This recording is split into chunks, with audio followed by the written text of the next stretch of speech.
انہوں نے کہا کہ آفیشل سیکرٹ ایکٹ انگریز حکومت کا ہے، 100 سالہ پرانا قانون ہے، پاکستان کا آئین ہے اور سپریم کورٹ ہماری ریڈ لائن ہے، سپریم کورٹ ہماری ریڈ لائن ہے۔ یہ ساری باتیں کی گئی ہیں، لہٰذا وہ جو پلان بی تھا اور وکلا موومنٹ ہے، پاکستان اب اس کے بہت قریب پہنچ گیا ہے، کیونکہ آج جو کچھ کراچی کے اندر ہوا ہے نا، وہ تو انتہائی شرمناک ہے۔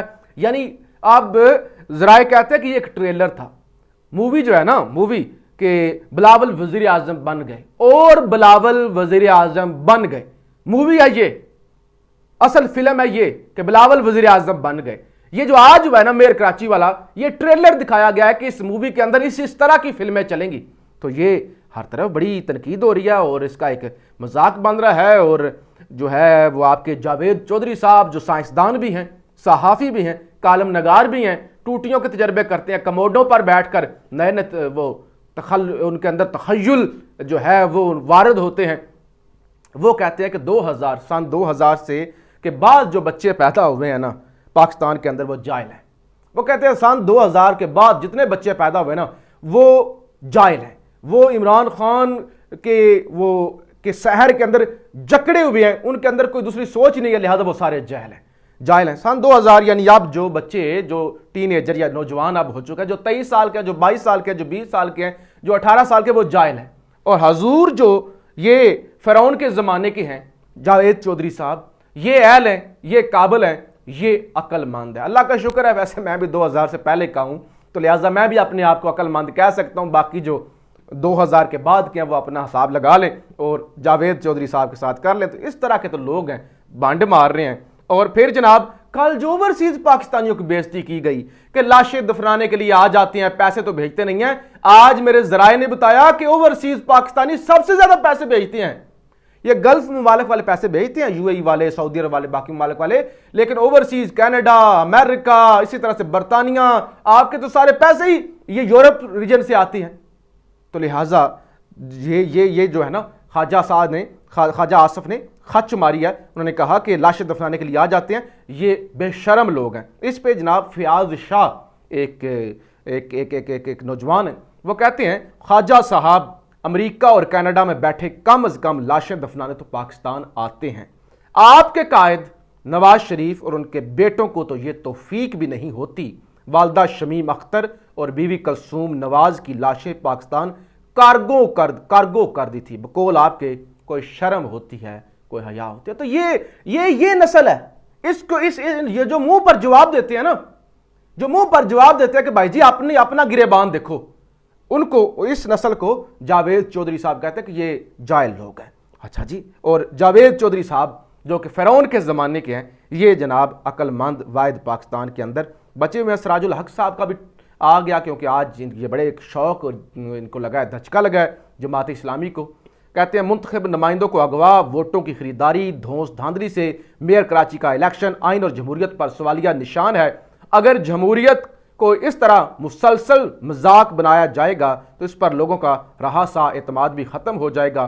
الیکشن کمیشن اور سندھ حکومت کی ملی بھگت بھی واضح ہے، یہ شرمناک اور قابل مذمت ہے۔ شفاف قومی انتخابات کے لیے الیکشن کمیشن نے اپنی وقت کھو دی ہے۔ اس کے علاوہ جی اور بھی خبریں، لیکن جی اسپیکر راجہ پرویز اشرف، ان کی گاڑی کو حادثہ پیش آیا ہے، اچھی خاصی ان کی گاڑی ایک قسم کی تباہ ہو گئی ہے، اور بہت ساری گاڑیوں کو حادثہ پیش آیا ہے۔ وہ چکوال سے آ رہے تھے، یہ مندرہ رواد کے قریب، اور آگے روڈ پہ GT روڈ پہ ایک گائے تھی، گائے کو بچاتے بچاتے گاڑی سپیڈ میں تھی، پیچھے پروٹوکول بھی تھا، آگے بھی تھا، تو ان کی گاڑی نے ہٹ کیا، گائے کو بچاتے بچاتے گاڑیاں ایک دوسرے سے ٹکرا گئی اور ان کی گاڑی اچھی خاصی تباہ ہو گئی ہے۔ راجہ صاحب کے بارے میں خبر یہ آ رہی ہے کہ وہ بال بچے ہیں، وہ محفوظ رہے ہیں، البتہ گاڑیوں کو، بڑی گاڑیوں کو کافی حد تک نقصان پہنچا ہے۔ اور اس کے علاوہ سندھ میں میئر کے تمام 6 عہدوں پر پیپلز پارٹی کامیاب، اور کس طرح کامیاب ہوئی ہے یہ بھی آپ نے دیکھ لیا ہے۔ اور عمران خان نے YouTube پر 1 ملین سبسکرائبر کا ہدف عبور کر لیا ہے جناب۔ PTI کے مطابق یہ ہدف عبور کرنے والے پہلے پاکستانی سیاستدان بن گئے ہیں، اور عمران خان کے ٹویٹر پر بھی سب سے زیادہ فالوور ہیں، فیس بک پر بھی، اور اب YouTube پر بھی ان کے 1 ملین سبسکرائبر جناب ہو گئے ہیں۔ اس کے علاوہ کچھ چیزیں میں آپ کو بتا دوں، بلکہ خاص طور پہ سب سے اہم خبر، ایک تو گوگل نے بھی رات کو پاکستانیوں کو شرم دلائی یاد دہانی کرائی کہ الیکشن بھی اس ملک کے اندر ہونا ہے، تو گوگل نے اپنا ڈوڈل جو ہے وہ تبدیل کیا، وہ بھی سوشل میڈیا پہ بڑا وائرل ہے۔ لیکن جی جو بڑی خبر ہے بہت بڑی خبر، آئی ایم ایف چاہتا ہے پاکستان سری لنکا بنے اور پھر مذاکرات کریں، یہ اسحاق ڈار کی جانب سے کہا گیا، جو کہتا ہے مجھے نہ بتائیں، مجھے بڑا پتہ ہے کہ کس طرح سے میں ہینڈل کرتا ہوا ہوں بڑے بڑے اداروں کو۔ وہ کہتے ہیں کہ آئی ایم ایف یہ چاہتا ہے۔ اچھا جی، سینٹ کی قائمہ کمیٹی برائے خزانہ میں شرکت کے موقع پر اظہار خیال کرتے ہوئے اسحاق ڈار کا کہنا تھا ہمارے خلاف جیو پالیٹکس ہو رہی ہے۔ اچھا، دنیا بھر کی وہ امریکہ کی سازش، عمران خان کو کہتے ہیں امریکی سازش، ہوں کہندے نے کہ باقی دنیا ساڈے تو سڑدی ہے۔ جو آس پاس کے لوگ ہیں نا وہ پاکستان سے سڑتے ہیں، جیلس ہوتے ہیں، ہمارے خلاف وہ دشمنی کر رہے ہیں اور ہم اپنے ملک میں اپنے ساتھ دشمنی نہیں کر رہے۔ اچھا جی، اور پاکستان اور وہ کہتے ہیں کہ اسٹیٹ جیو پالیٹکس ہو رہی ہے کہ پاکستان ڈیفالٹ کر جائے۔ اسٹیٹ بینک ایکٹ میں ترمیم کی گئی وہ ناقابل برداشت ہیں۔ اسٹیٹ بینک ایکٹ میں ترمیم کی ہیں لیکن ابھی مکمل نہیں ہے۔ اسٹیٹ بینک پاکستان کا بینک ہے، کسی عالمی ادارے کا نہیں ہے۔ اسٹیٹ بینک ایکٹ میں ایسی ترمیم ہوئی جو ریاست کے اندر ریاست کو ظاہر کرتی ہیں، یہ ترامیم اسٹیٹ کے اندر اسٹیٹ کی طرف لے گئی ہیں۔ ہماری اولین ترجیح جو ادائیگیاں کرنی ہیں بر وقت کی جائیں، بانڈ سمیت کوئی ادائیگی تاخیر کا شکار نہیں ہے۔